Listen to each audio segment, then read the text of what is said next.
ભાઈ અહીં આવે એને તાલપત્રીની જરૂર હોય વરસાદી વાતાવરણમાં અને તેમણે સેક્રેટરી સાહેબને કે ચેરમેન સાહેબને ફોન કર્યા હોય તો તેમણે તુરંત ગેટ ઉપર સૂચના આપી અને રજાના દિવસોમાં પણ ખેડૂતોને તાલપત્રી કઢાવી આપી છે કે ખેડૂતોની પ્રત્યેની તેમની કામગીરી અને તેમની હમદર્દી બતાવે છે।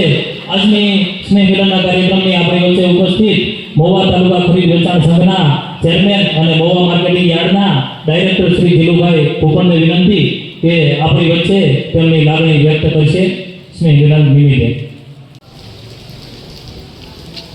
આજે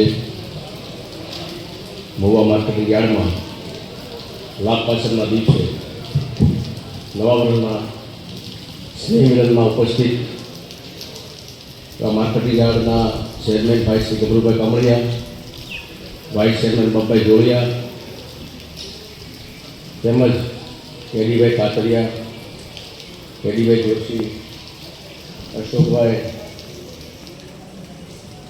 ભાઈ શ્રી રાઠોડભાઈ તેમજ બધા વેપારી મિત્રો, કાંતિભાઈ તેમજ મંચ વિરાજમાન તમામ મિત્રો, તમામ ડાયરેક્ટરશ્રીઓ, યાર્ડના તમામ વેપારી મિત્રો, ગામડેથી પધારેલા ખેડૂતો, ખાસ કરીને મજૂર મિત્રો બધા, આજે લાભ પાચમના દિવસે આપણું હરેક વખતે સ્નેહમિલન હોય છે। આજે પણ આપણને મળવાનો મોકો મળ્યો છે ત્યારે તમામ મિત્રોને મારા નવા વર્ષના રામ રામ, જય દ્વારકાધીશ। અને નવું વર્ષ આપણે માટે સુખમય, શાંતિમય, આરોગ્યમય, સારું નીવડે એવી ભગવાન દ્વારકાધીશના સર્વમાં પ્રાર્થના। અહીંથી ઘણી બધી વાતો થઈ, ભાઈ ગભરુભાઈ વાત કરી એમ અમારું બોર્ડ હરમેશ ખેડૂત, વેપારી અને મજૂરની સાથે સાંકળથી હાલવાનું બોર્ડ છે। યાર્ડની અંદર ખૂબ જ મોટી વ્યવસ્થાઓ છે, ખૂબ મોટો શેડ પણ બનાવવામાં આવ્યો છે। આગામી દિવસોની અંદર સિંગની ખરીદી સરકારની આવશે ત્યારે ખૂબ જ સારા પ્રમાણમાં કામ કરી શકે એવી સ્થિતિ છે, પણ ભગવાન આજે થોડોક આપણી ઉપર કોપાયમાન થયો એવી સ્થિતિ છે, કારણ કે મહુવાની અંદર ગોઠણે ગોઠણે પાણી છે, ત્યાંથી આવીએ ત્યાં માની ભાઈ આ અત્યારે નદી પાર કરીને આવતા હોય એવો ભાસ આ બધા પસાર કરીને આવ્યા છે। અને કુદરત રૂઠે ત્યારે ભગવાનને પ્રાર્થના જ કરવી પડે। એટલે આપણા ક્યાંક આપણી ભૂલ કે કર્મોને આધીન જે કાંઈ હશે ભગવાન રૂઠ્યો છે તો એને પ્રાર્થના કરીએ કે હે ભગવાન, અમે ખેડૂતની સાથે સંકળાયેલા છીએ, ખેડૂતની સાથે કડીમાં જોડાયેલા છીએ, અવેડામાં હશે, કૂવામાં હશે તો જ અવેડામાં આવશે। એટલે ભગવાનને પ્રાર્થના કરી કે હે ભગવાન, અત્યારે હાલમાં સિંગના પાત્રા, સિંગ પડી છે, સારોલા કે પલ્લે છે, એમાં કોરા રાખવાની શક્તિ એમને આપો અને ધીમે ધીમે આપ કોપાયમાન થયા તો એ ઓછું થાય, કારણ કે અત્યારે હાલ પરિસ્થિતિ તો બહુ મોટું નુકસાન થાય એવી પરિસ્થિતિ દેખાય છે। એટલે ભગવાનના શરણોમાં પ્રાર્થના। વેપારીઓ, મજૂરો અને ખેડૂતોની આ સાંકળ છે। હમણાં ગભરુભાઈએ વાત કરી એમ 2-3 લાખ થેલા આવતા હોય, 2-3 લાખ થેલામાં હાજો હાજ આપણે જો સોલ્યુશન લાવી લેતા હોય તો મહુવા માર્કેટિંગ યાર્ડ છે એ મહુવાની અંદર જે પણ હું તો માનું ત્યાં સુધી આપણો યાર્ડ એવો છે કે ગુજરાતની અંદર પણ ફર્સ્ટ નંબર ડુંગળીમાં, ઓનિયનમાં છે। તો આવી જ રીતે આપણે હળી મળીને કામ કરશું। આગામી દિવસોની અંદર બધા સાથ અને સહકાર આપજો। અને અત્યારે ખૂબ જ અમારા બોર્ડને ભગવાન દ્વારકાધીશ શક્તિ આપે કે સારી રીતે કામ કરી શકીએ અને સત્યતાથી કામ કરી શકીએ।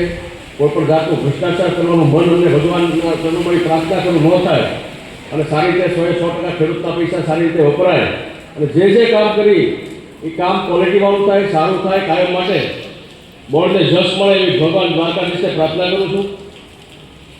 અને આગામી દિવસોમાં આપણે બધા સાથે રહી અને તન મનથી સાથે જોડાઈ અને જ્યાં જ્યાં જરૂર પડે ત્યાં તમામ વેપારી મિત્રોને મારી નમ્ર વિનંતી છે કે ઓનિયનમાં, સિંગમાં બધાને સહકાર આપવાનો છે, જેથી કરીને આપણા મહુવા માર્કેટિંગ યાર્ડનું નામ ખરાબ ન થાય એવી આશા સાથે વિનું છું। જય દ્વારકાધીશ, ભારત માતા કી જય। આપણે સૌ જાણીએ છીએ કામગીરી વિશે પણ આપણે સૌ સારી રીતે જાણીએ છીએ. તેનો માત્ર મારે એટલો ઉલ્લેખ કરવો છે કે ગઈ રાતથી જે વરસાદ પડી રહ્યો છે તેઓ સતત અહીંયા આટા મારતા હતા, કાલે આખો દિવસ આખી રાત, અને સતત સિક્યુરિટીને બધાને દોડાવતા હતા, ફોન કરતા હતા, સ્નેહ મિલનના કાર્યક્રમ બાબતે પણ સતત ચિંતા કરતા હતા, તમામ વ્યવસ્થાઓ બાબતે ચિંતા કરતા હતા. અને સવારે વહેલા 7 વાગે ઉઠી અને 8:30 હું આવતો ત્યારે મને યાર્ડમાંથી હામાં મળ્યા હતા ઘરે આવતા એવા સેક્રેટરી શ્રી વિશાલભાઈ પાંચાણીને આપણે સાંભળવા જઈ રહ્યા છીએ. તેઓ તેમની વાત છટાદાર રીતે સરસ રીતે રજૂ કરશે. મેં હમણાં એક સંદેશ મૂક્યો હતો, મેસેજ, કે યાર્ડના ચેરમેનને નાતે હું આ યાર્ડનો વાલી છું, વડીલ છું અને આ કર્મચારીઓ છે એ મારો હાથ પગ છે. એ હું ભૂલી ગયો કહેતા વિશે એટલે મારું પગ ફરતી આવું છું. એમાં એક ભાઈ મને કોમેન્ટ કરી, ભાઈ આ આવું ન મૂકાય એમ. મેં કીધું ભાઈ આ તો મારો વ્યક્તિગત વિચાર છે, મેં કોઈને નથી કીધું તમે આવું કરજો એમ. પણ હું એવું કહું છું કે આ વાલીને નાતે એ તો મારા હાથ પગ છે જ, પણ ખેડૂત છે ને મારા માથાનો તાજ છે. અને આ વેપારીઓ કમિશન વાળા બેઠા એ મારું હૃદય છે, અને જે મજૂર બેઠા છે ને મારા આંખોના તારા છે, એટલે હું વધારે ભેળવી કરું છું. એટલે કોઈ બાકી ન રહી જાય આખા યાર્ડની અંદર.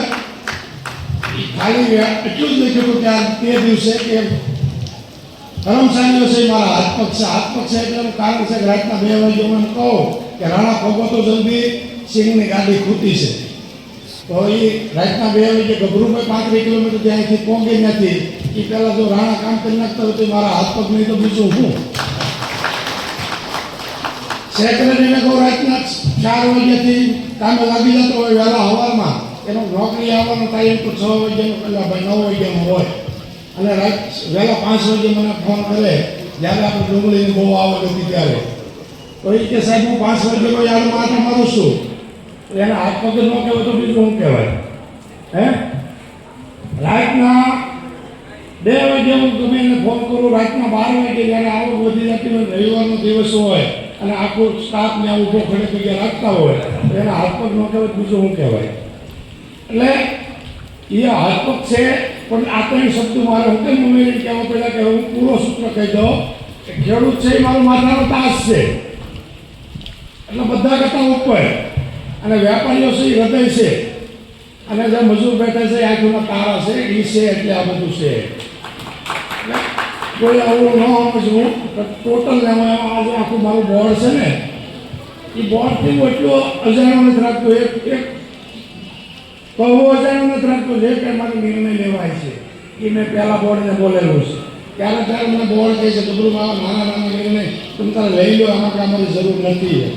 પણ મેં કીધું મારે એટલું કામ અજાણ્યું નથી કરવું.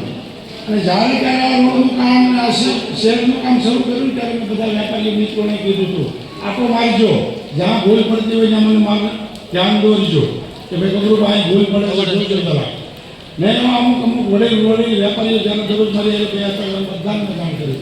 મારે આખા બોર્ડને કીધું હતું જરા કંઈ કામની ભૂલ પડતી હોય મને ધ્યાન દોરજો. એટલે મારે કોઈ વસ્તુ અજાણ્યમાં દબ્બી રાખી કામ કરવું નથી, ખુલ્લા મનથી ખુલ્લા દિલથી અને આવું ભાડે એ રીતે જ કામ કરવું છે. 2 વર્ષ હું સત્તા ઉપર આવ્યો છું, આવું આગળ પછી આવું કે ન આવું એની મને પરવા નથી. પણ 2 વર્ષ એવા હું મારી રીતે મારે કાઢવા છે કે ભવિષ્યમાં મને તમે યાદ કર્યા કરો. એક દિવસ ગભરૂભાઈ શેરમેન હતા, બસ એટલું જ મારે કરવું છે, બાકી વધારે કામ. એપીએમસી મહુવા આયોજિત આ સ્નેહ મિલન સમારોહમાં ઉપસ્થિત માર્કેટ યાર્ડના ચેરમેન શ્રી ગભરૂભાઈ કામડિયા કે જેઓ 1 વર્ષથી શાસન કરી રહ્યા છે, આપ સૌ જાણો છો તે રીતે ખૂબ જ સારી રીતે, સુંદર રીતે અને ખેડૂતોના હિતાર્થે જે કંઈ કરવું પડે તે કામગીરી કરી રહ્યા છે એવા chairman Shri Gabharubhai Kamadiya, vice chairman Shri Babubhai Jodiya, taluka સંઘના ચેરમેન શ્રી જીલુભાઈ ફુકણ, અમારું બોર્ડ ઓફ ડાયરેક્ટર્સ, આપણી વચ્ચે ઉપસ્થિત તમામ એસોસિએશનના પ્રમુખશ્રીઓ, આપ સૌ કમિશન એજન્ટ ભાઈઓ, વેપારી ભાઈઓ, મહેતાજી ભાઈઓ, મજૂર ભાઈઓ, ટ્રાન્સપોર્ટ ધારકો, આપ સૌનું એપીએમસી મહુવા વતી હાર્દિક સ્વાગત કરું છું. નવા વર્ષની ખૂબ ખૂબ શુભકામના પાઠવું છું. મારા અગાઉના વક્તાઓએ આમ તો માર્કેટિંગ યાર્ડ હોવાની જે કામગીરી છે, સુવિધા છે એની વાત કરી દીધી. લગભગ મારે કાંઈ વાત કરવાની બાકી રહેતી નથી. આપ સૌ જાણો છો એ રીતે ચાલુ વર્ષે લગભગ 1.25 કરોડથી વધારે સફેદ કાંદાની આવક થઈ. તેમના માટે 300 વીઘાથી વધારે જગ્યા ભાડે રાખવાની થઈ અને એક દિવસની અંદર 2 લાખ થેલા વેચાઈ શકાય એવા સતત 3 દિવસ લગી 2 લાખ થેલાનું વેચાણ કરવાની કામગીરી કોઈ કરી હોય તો મોવા યાર્ડના ઇતિહાસમાં આ વખતે આપણે કરી છે.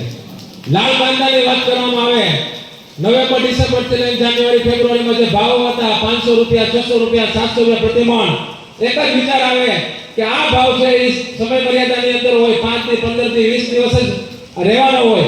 એવા સમયે 50,000 થેલાની બદલે 80,000 થેલાની આવક કેમ થાય, 80,000 થેલાનું વેચાણ કેમ થાય? એવા સમયે મોવા માર્કેટિંગ એ નિર્ણય કર્યો કે સારા માલની સાથે બદલાની તો હરાજી થતી હતી, પણ ગુલટીની હરાજી અલગ કરીને એક દિવસની અંદર 90,000 થેલા વેચવાનું કામ કરી. સૌપ્રથમ 3 હરાજી લાલ કાંદાને થયો તો મોવા માર્કેટિંગ યાર્ડે આ વર્ષે કરી. મિત્રો, આ વસ્તુ કરવાથી જ્યારે પણ ભાવ હોય ત્યારે ખેડૂતોને ખૂબ જ મોટા પ્રમાણમાં ફાયદો થતો હોય છે. સિંગની અંદર લગભગ 10 લાખ થેલાની આવક ગયા વર્ષે થઈ છે અને આવનારા દિવસોમાં પણ સિંગની અંદર પણ પુષ્કળ આવક થવાની છે. ચેરમેનશ્રીએ વાત કરી એ પ્રમાણે કે વિવાદિત જમીનની અંદર ખૂબ જ મોટો વિવાદ હતો. સ્ટે આવે એવો પ્રશ્ન હતો.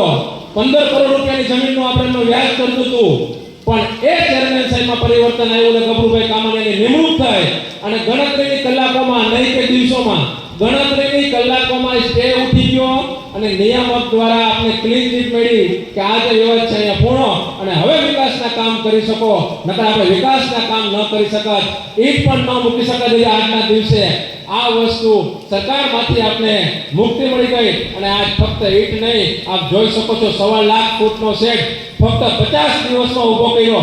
2.5 લાખ ફૂટનો આરસીસી રોડનું બાંધકામ 50 દિવસમાં પૂરું કર્યું. કમ્પાઉન્ડ વોલ આવનારા દિવસોમાં ખેડૂતો વેપારીઓ માટે ગોડાઉન, વેરહાઉસ, અલગ અલગ પ્રકારની સુવિધા મોવા માર્કેટિંગ યાર્ડ કરી રહ્યું છે. આ બધું અમારી ફરજની અંદર આવતું હોય, અમારે જ કરવાનું હોય, પણ એમની પણ મર્યાદા હોય. બધાની સાથે મર્યાદામાં રહીને કામ કરવું પડતું હોય છે. ખેડૂતોના કેમ આપણે સહાયરૂપ થઈ શકીએ તે માટે ગાંધીનગર ગયા કૃષિ મંત્રી શ્રી તત્કાલીન રાઘોજીભાઈ પટેલને મળ્યા કે સફેદ કાંદાની અંદર ખૂબ જ નીચા ભાવ ગયા છે અને ધારાસભ્યશ્રી સાથે હોય અને આપણું આખું સંગઠન આપણી સાથે રહી સરકારને કેમ વધારે સહાય મળે એના દ્વારા સરકારી સહાય માટે રજૂઆત કરી. એક જ ધક્કો થયો, ફક્ત એક જ વાર ગાંધીનગર જવું પડ્યું અને સફેદ કાંદાની અંદર સહાય મળે એવું આવડું મોટું પરિવર્તન બન્યું કે 5% જ ખાલી લાલ કાંદા હોય, 95% સફેદ કાંદા, લગભગ 124 કરોડ રૂપિયાની સહાય ગુજરાત સરકાર દ્વારા ઘોષિત કરવામાં આવી. એ પણ આપણા માટે ખૂબ જ સારી બાબત છે. આવનારા દિવસોમાં આપ જોવો છો તે રીતે સરકારશ્રી દ્વારા ટેકાના ભાવે ખરીદી થવા જઈ રહી છે. ઘણા બધા શાસક પક્ષો એ વાતો કરતા હોય, વિપક્ષ પક્ષો વાત કરતા હોય કે 70 મણ લેવાના છે, 80 મણ લેવાના છે, પણ રાજ્ય સરકારના માટે પણ આપણે એક રજૂઆત કરી છે ચેરમેન દ્વારા કે વધુમાં વધુ ખેડૂત ભાઈઓની ટેકાના ભાવે મગફળીની ખરીદી થાય. તેમાં પણ કૃષિ મંત્રી ખૂબ જ પ્રોત્સાહિત છે આપણી સાથે અને વધુમાં વધુ ખરીદી કેમ થાય એના માટે પ્રયત્ન આગામી પેઢી દ્વારા થવાના છે. આ સિવાય કપાસની અંદર પણ ગયા વખતે લગભગ 1 લાખ ગાંસડી જેટલી ખરીદી મોવા વિસ્તારમાંથી કરવામાં આવી. આ વખતે વધુ ચીન સાથે તમામ કપાસ જે છે એ વધુમાં વધુ ખરીદાય તે માટે કેન્દ્ર સરકાર કટિબદ્ધ છે. તો આ તકે આપણે રાજ્ય સરકાર અને કેન્દ્ર સરકારનો આભાર એટલે માનવો પડે કે પાછળની 17 વીઘા જમીનની અંદર આપણે વિકાસના કામો શરૂ કર્યા, તેમાં 2.40 કરોડ રૂપિયાની સહાય આપી. મિત્રો, ભવિષ્યમાં અમારે વેરહાઉસ બનાવવાનું વિચારું ભનુભાઈ કે 20,000 ફૂટનું વેરહાઉસ બનાવી સરકારની ખરીદીઓ ચાલુ થઈ છે. આવતી 1 તારીખથી મગફળી નહીં, મગ, રાયડા, સોયાબીન તમામ પ્રકારની જણસની ખરીદી થાય. વેરહાઉસની જરૂરિયાત પડે. હા, રાજ્ય સરકાર પાસે પણ વેરહાઉસ હોય, Gujarat state warehouse, central warehouse, CWCના વેરહાઉસ હોય, પણ છતાં સંગ્રહ શક્તિ માટે ઘટાડો થાય. શું કામે કે ગયા વખતે 9 લાખ ટન મગફળી ખરીદવાની હતી, ચાલુ વર્ષે કેન્દ્ર સરકારે 15 લાખ ટન મગફળી ખરીદવાનો ઓર્ડર રાજ્ય સરકારને આપ્યો છે. તો સંગ્રહ શક્તિ પણ જોશે સામે. તો એમના માટે રાજ્ય સરકાર 50% વેરહાઉસમાં અમને સહાય આપવા માટે તૈયાર છે. સાથે સાથે કેન્દ્ર સરકાર 25% આપવા માટે તૈયાર છે. આમ કદાચ 2 કરોડ રૂપિયાનું જો વેરહાઉસ બને તો 75% એટલે કે 1.5 કરોડ રૂપિયા સરકાર સહાય આપવા તૈયાર છે. પણ ક્યાંક ને ક્યાંક ટાટિયા ખેંચવાની વાત આવે, ખેડૂતના હિતની વાત ન આવતી હોય, જ્યાં વેરહાઉસ કેમ ન બને, આવા પ્રયત્નો અહીંયા કરવામાં આવતા હોય છે. એટલે અત્યારે ઊભું રાખ્યું છે. ભવિષ્યમાં ખેડૂતોની ઈચ્છા હશે વેપારી માટે સુવિધા કરવાની થશે તો ત્યારે અમે ત્યારે કરશું. પણ હાલ પૂરતી વેરહાઉસની વ્યવસ્થા ઊભી રાખવામાં આવી છે. જો 20,000 ફૂટનું ગોડાઉન બની જાય, વેરહાઉસ બની જાય તો 7.5 થી 8 રૂપિયા સરકાર જે છે એ ભાડે રાખે અને મહિનાની 1.5 થી 2 લાખ રૂપિયાની આવક મોવા માર્કેટિંગને ખાલી 50 લાખના રોકાણની અંદર થતી હોય. આવી વ્યવસ્થા કરવા માટે જતા હોય પણ ત્યારે પણ કંઈક ન થતું હોય તો ક્યાંક ને ક્યાંક અટકતો હોય છે. મહારાજની ઈચ્છા, માતાજીની ઈચ્છા, સમય સમયે બધું થશે. ગભરુભાઈ ચેરમેન સાહેબે વાત કરી કે ઘણી બધી તકલીફો પડતી હોય પણ મને એનો એક અફસોસ થાય છે કે ખેડૂતની વાત આવે ને ત્યારે ખરેખર તકલીફ ન પડે. આજે મારે તમને જાહેરમાં કેવું છે, કૃષિ મંત્રીની ઓફિસમાંથી ફોન આવ્યો અહીંના નેતાને કે કેમ લાગે સહાયની જરૂર છે? ના ના, 15-20 દિવસ ભાવ ઘટ્યા કે જરૂર નથી. જો આને સહાય આપે તો ભાઈ ગભરુભાઈનું હાલ દેખાય, આ બોર્ડનું હાલ દેખાય. આવા પ્રયત્નો શું કામ ભાઈ, કોના માટે તમે કરો છો? ખેડૂતને સહાય આપવાની છે, ખેડૂતને સહાય આપવામાં તમે હું કામ પગ આડા નાખો છો? તમારે કોઈને વાંધો હોય તો પર્સનલી લડી લો ને ભાઈ. પર્સનલી વાંધામાં આ સરકારમાં બગાડીને આ જમીન ના મંજૂર થઈ 5 કરોડ રૂપિયા આપણે વધારે દેવા પડ્યા. આના સિવાય આજે શેડ મળ્યો ને 125 રૂપિયા કિલો લોખંડ, અને આ શેડ જે મળ્યો ને 98 રૂપિયાના 50 રૂપિયા કિલોમાં કામ આપ્યું. 3 વર્ષ પહેલા લોખંડ સસ્તું હતું કે મોંઘું એ આપ સૌ વિચારવા જેવું છે મિત્રો. પણ મારું એટલું જ વિનંતી છે આજે તમામને ખેડૂતો, વેપારી, મહેતાજી, મજૂર ભાઈઓ, બોર્ડના ચેરમેન, વાઇસ ચેરમેન અને બોર્ડ ઓફ ડાયરેક્ટર્સને કે ખેડૂત માટે જ્યારે કામ કરતા હોય ત્યારે પસીનો પાડી લેવાનો છે. ખેડૂત માટે કામ કરવા માટે જે કંઈ કરવું પડે એ કરવાનું છે. પણ જે કંઈ થતું હોય સમય થશે, સમયનું કામ કરશે. આપ સૌ જાણો છો કે ચાલુ વર્ષે પણ 13,51,00,000 જેવી માત્રા આવક મોવાયાની અંદર થઈ છે. 2019ની સાલમાં હાઈએસ્ટ આવક 5 કરોડ રૂપિયા હતી, એની બદલે 5 કરોડ રૂપિયા ચોખ્ખો નફો પ્રવીણભાઈ થયો છે. આ વિચારજો, આ કઈ એમને નથી થતું. આ વધુ જણશે એવી ભાવની આટલે જીવ, પણ એના માટે વધુ વ્યવસ્થા કરવી પડી. 3 પોસ્ટ રદ કરાવી રસિકભાઈ. 33 કર્મચારી હતા. એપીએમસી એક્ટ આવ્યો અમારે 2020માં ફારૂકભાઈ. એપીએમસી એક્ટ 2020માં આવ્યો એટલે તો કાંઈ દિવાળી ચોગાન છે ને એ જ અમારું બજાર સમિતિ. નકર ગામડે અમારે કપાસ લેવા જવાનો, મગફળી લેવા આવે એની પાસે સેસપી લેવાનું, આવું બધું અમારા દાયરામાં હતું. 2020માં એ વસ્તુ બંધ થઈ એટલે અમે પહેલો નિર્ણય કર્યો ગુજરાતની અંદર કે 33 કર્મચારી હતા, 3 મહત્વની પોસ્ટ એટલે કે ઇન્સ્પેક્ટર લેવલની પોસ્ટ રદ કરી 30 કર્મચારી થયા. એટલે કે ઓછા કર્મચારીએ વધારે કામ કેમ થાય એ પ્રયત્ન કરીને અમે અહીંયા પહોંચ્યા છે મિત્રો. અને અમારી ફરજ છે, અમે સેવા કરીએ છીએ પણ પગાર લઈને કરીએ છીએ. હું તમામ કર્મચારી મિત્રોને કાયમ માટે એક જ આહવાન કરું કે આપણે જે પગાર આપે છે 10 ગણું જો કામ કરશું ને તો સંસ્થા બચશે, અને ખેડૂતો માટે વધુમાં વધુ કામ કરશું ને તો ક્યાંક ને ક્યાંક આપણે એના આશીર્વાદ મળશે. વેપારીઓ પુષ્કળ પ્રમાણમાં અહીંયા છે. આ વખતે અમે નવું કરવા જઈ રહ્યા છીએ મિત્રો કે વેપારી એસોસિએશનના પ્રમુખોને બોલાવ્યા. આપને ખબર છે કે આવું કમોસમની વાતસાત ને માવઠું ગમે ત્યારે આવતું હતું ભણુભાઈ, અને વેપારી કીધું હાલો હરાજીમાં, અને વેપારીનો ફોન કરી બોલાવ્યા. 2 કલાકમાં હરાજીમાં આવ્યા ને હરાજીમાં વેચાણ કર્યું, આ ખેડૂતના માલનું વેચાણ કર્યું. ત્યાં વેપારીઓને આપણે આજના દિવસે બધા વતી ખૂબ ખૂબ આપણે આભાર માનીએ છીએ, ધન્યવાદ આપીએ છીએ. ગમે તેવી કપરી પરિસ્થિતિ હોય, મગફળીની અંદર પણ અમારા મગફળીના બધા વેપારી ભાઈઓ, અમારા ડાયરેક્ટર અશોકભાઈ કે ભાઈ હાલો આપણે હરાજી કરી નાખો. અને વરસાદ આવ્યો, છાપા મીડિયાવાળા આપે કે ખૂબ જ મોટું નુકસાન, પણ એક પણ કિલો તોડવા વગરની બાકી ન રહી. તો આજે મગફળીના વેપારીઓને પણ હું ધન્યવાદ આપું છું કે કાયમના માટે સાથ અને સહકાર આપ્યો છે. સાથે સાથે આપ સૌનો સાથ અને સહકાર મળ્યો છે. ખૂબ જ મોવા માર્કેટિંગ વિકાસના પથે જઈ રહ્યું છે. વેપારી આવતા રહ્યા, બધા એવી ઈચ્છાથી ભણુભાઈ કે 16 દુકાન છે ને નહીં વેચાય, 5 દુકાન વેચાય. લે અમે નક્કી કર્યું બોર્ડમાં કે 14 લાખ રૂપિયા બાપ સરપ્રાઈઝ રાખી. તો કે ભાઈ એમાં કોઈ લે નહીં, ઓછી રાખીએ આપણે. અને ખૂબ જ સરસ મજાની હરાજી, 16 દુકાનો અને 32 સ્પર્ધકો. 32 તો વેચાઈ જાય અને એ પણ સારા ભાવથી દુકાનો વેચાણી. 24 કેરેટની અંદર તમને હમણાં કહી દઉં કે ઉપરના મારે 18 લાખમાં વેચાણી, નીચે 21,25,000માં વેચાણી. આ જ વિશ્વાસ થયો છે ખેડૂતોનો. વેપારીઓ અહીંયા આવતા થયા, અન્ય તાલુકાના વેપારી આવ્યા તો અન્ય તાલુકાના ખેડૂતો આવતા થયા અને વધુમાં વધુ વેપાર થયો.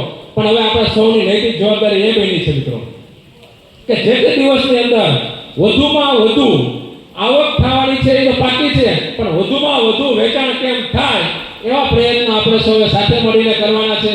જ્યાં પણ નવા માર્કેટિંગ યાર્ડની જરૂર પડે અને સાચી બાબત હશે તો અમે તમારી સાથે જઈશું. ગમે ત્યારે અમારી ઓફિસની અંદર સંપર્ક કરી શકો છો. ખેડૂત ભાઈઓને ખાસ વિનંતી કે સાંપ્રત પ્રવાહની અંદર જે કઈ ઘટનાઓ ચાલે છે એનાથી દૂર રહી મોવા યાર્ડનો વિકાસ અને ખેડૂતોને કોઈ તકલીફ ન પડે અને તકલીફ પડતી હોય તો મોવા યાર્ડની ઓફિસનો સંપર્ક કરો, નહીં કે આપણે ખોટી રીતે કોઈના કહેવાથી રસ્તા આપણે બદલી નાખીએ. તો આવી સૌને હું વિનંતી કરું છું. આ વખતે અમે બોર્ડ મીટિંગ જે છેલ્લે હતી એમાં જે એક બે નક્કી કરેલી વાત છે તમારા સૌને ધ્યાન પર દોરી દઉં છું. આની પહેલા લગભગ મેં કમિશનની મિટિંગમાં વાત કરી હતી. અહીં આપણા ડિહાઇડ્રેશન એસોસિએશન છે બને અબેડા અને ડિહાઇડ્રેશન એસોસિએશન ઓફ ઇન્ડિયા બંનેના પ્રમુખશ્રીઓ મનોજભાઈ હાજર નથી રહી શક્યા, પ્રતિનિધિ તરીકે નિશમભાઈ આવેલા છે. આપ સૌને ભાઈ વિનંતી એટલી જ છે ખેડૂતો હતી કે 160 ફેક્ટરીઓ મોવાની અંદર અત્યારે ચાલે છે અને લગભગ 1000 થી 1500 થેલા દરરોજ જરૂરિયાત છે, એટલે કે 2 લાખ થેલાની આપણે જરૂરિયાત છે. પણ થોડા ઘણા આગળ પાછળ રાખવા પડે એટલે 3 લાખ થેલા વેચવાને એ આપણા માટે એક સામાન્ય બાબત છે. પણ એના માટે દરેક ખેડૂતો વતી હું આપને હાથ જોડું છું કે આપના સભ્યોને આપના ડિહાઇડ્રેશન ઉદ્યોગોને વિનંતી કરો કે માર્કેટિંગ યાર્ડમાંથી ખરીદી કરવાનું રાખે, જેથી કરીને ખેડૂતોને પોષણક્ષમ ભાવ મળે અને તમને પણ માલની અંદર કોઈ વસ્તુ નબળી દેખાતી હોય, દગો થયો હોય તો અમારા ઇન્સ્પેક્ટર દ્વારા સોલ્યુશન કરે. અને જો એ તમે નહીં કરો તો અમારે ભવિષ્યમાં ફરજ પાડવી પડશે. અને ફરજના ભાગરૂપે આ વખતે ફરજ ભાગ 1 અમે લોન્ચ કર્યો છે. એમાં એવું નક્કી કર્યું છે ડિહાઇડ્રેશન વાળા પાસે જેટલા પણ લાયસન્સ હશે એક લાયસન્સ દીઠ મિનિમમ વર્ષ દરમિયાન 25,000 થેલાની ખરીદી યાર્ડમાંથી કરવાની રહેશે. આ પહેલો નિયમ અમે કર્યો છે ફરજિયાત લાયસન્સ દીઠ 25,000 થેલી ડિહાઇડ્રેશન ઉદ્યોગકારોને મોવા યાર્ડમાંથી લેવાની રહેશે. બીજું જે લોડિંગ કરે છે એમને 10,000 થેલા લેવો નક્કી કરેલ છે અને જે કમિશન એજન્ટો છે તેમને મિનિમમ 7,500 રૂપિયા સેલ્સ ફી થાય તેટલી કામગીરી કરવાની રહેશે. આપ સૌને ખબર છે લગભગ 1300 થી વધુ લાયસન્સદારો આપણે અહીંયા યાર્ડની અંદર છે અને એમાં પણ આપને ખબર ન હોય તો કહી દો કે 7 લાખ રૂપિયા કુદરતી મૃત્યુ સામે વેપારીઓ માટેનો વીમો કરેલો છે. 2 લાખમાંથી વધારીને આકસ્મિક રીતે 3 લાખ રૂપિયાનો ખેડૂત ભાઈઓ માટે પણ વીમો લીધેલો છે. તો આવી સરસ સુવિધાઓ અને ઝડપી કામ મોવા યાર્ડ દ્વારા થઈ રહ્યું છે. આપ સૌના સાથ અને સહકારથી આપણે મોવા યાર્ડ ખૂબ જ વિકાસ કરે અને આપ સૌએ અમારું સ્નેહ મિલનનું કાર્ડ વાંચ્યું હશે. સરકાર શ્રી ખાસ કરીને માનનીય વડાપ્રધાન શ્રી નરેન્દ્રભાઈ મોદી સાહેબ વોકલ ફોર લોકલ સૂત્રને આપણે સાર્થક કરીએ, આપણે સૌ આત્મનિર્ભર બનીએ. આપણે મહેનત ખેતીની અંદર કરીએ છીએ, માટી આપણી છે, પાણી આપણું છે, પરસેવો આપણી છે, ઉપજ આપણું છે, આપણી વસ્તુ આપણા દેશમાં વેચીએ અને આપણે જે વસ્તુ વાપરીએ એ આપણા દેશની વાપરીએ, સ્વનિર્ભર બનીએ. એના સંકલ્પ સાથે નવા ભારતની શરૂઆત કરીએ, નવા ગુજરાતની શરૂઆત કરીએ અને નવા વર્ષ નિમિત્તે લાભ પંચમના દિવસે આજ આપને સૌને માતાજીના ચરણોમાં પ્રાર્થના કરું કે ખૂબ જ વેપારની અંદર પ્રગતિ કરો, ખૂબ જ વિશ્વસનીયતા ઊભી કરો અને ખેડૂતો માટે પ્રાર્થના કરીએ કે આવનારું વર્ષ ખૂબ જ સારું રહે. પોતાના પરિવારના બાળકોને ભણાવીને ખૂબ જ એજ્યુકેટેડ બનાવે, અધિકારી, ડોક્ટર, એન્જિનિયર બનાવે અને પરિવારની ભાવના જળવાઈએ, પરિવારમાં એકતા જળવાઈએ. આપ સૌની ખેડૂત, મહેતાજી, વેપારી, કમિશન એજન્ટ ભાઈઓ, દલાલો અને બોર્ડ એકબીજા એકતાથી કામ કરીએ. એ સાથે જ જય સરકાર, જય સહકાર, જય જવાન, જય કિસાન. હવે